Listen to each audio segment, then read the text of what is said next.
Hello book readers. क्या आपने कभी सोचा है दुनिया का सबसे अमीर शख्स और आपके मोहल्ले का दुकानदार दोनों एक ही निज़ाम में क्यों खेल रहे हैं? इस निज़ाम का नाम है सरमायादारी यानी कैपिटलिज्म। सरमायादारी एक ऐसा मुआशी नज़रिया है जिसमें पैदावार के ज़राए यानी फैक्ट्रियाँ, ज़मीन, कारोबार निजी मलकियत में होते हैं यानी प्राइवेटाइजेशन होती है, हुकूमत के कब्ज़े में नहीं। इस निज़ाम की बुनियाद तीन सतूनों पर खड़ी है: निजी मलकियत, आज़ाद मंडी और मुनाफे का हसूल।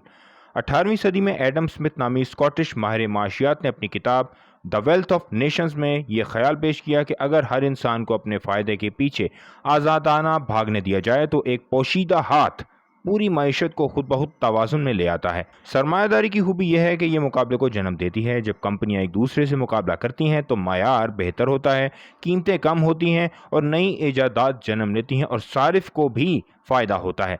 अमेरिका, जापान और जनूबी कोरिया जैसे ममालिक ने इसी निज़ाम के ज़रिए दहाइयों में गुर्बत से तरक्की का सफ़र तय किया, लेकिन इसकी तारीख पहलू भी हैं। नाकदीन कहते हैं कि सरमायादारी अमीर और गरीब के दरमियान खलीज को बढ़ाती है। जब मुनाफा ही सब कुछ हो तो मजदूर का इस्तेहसाल हो सकता है और माहौल को नुकसान पहुंचाया जा सकता है। 2008 का आलमी मालियाती बहरान इसी निज़ाम की कमज़ोरियों की एक मिसाल समझा जाता है। आज दुनिया का कोई भी बड़ा मुल्क खालिस सरमायादारी पर अमल नहीं करता, बल्कि अक्सरियत मिली जुली मईशत अपनाते हैं, जहां मार्केट भी आज़ाद है और हुकूमत भी कुछ कंट्रोल रखती है। तो दोस्तों, सरमायादारी ने दुनिया को तरक्की भी दी और तवाफ़त भी। अगली वीडियो में हम बात करेंगे उसके सबसे बड़े हरीफ नज़रिए सोशलिज्म की।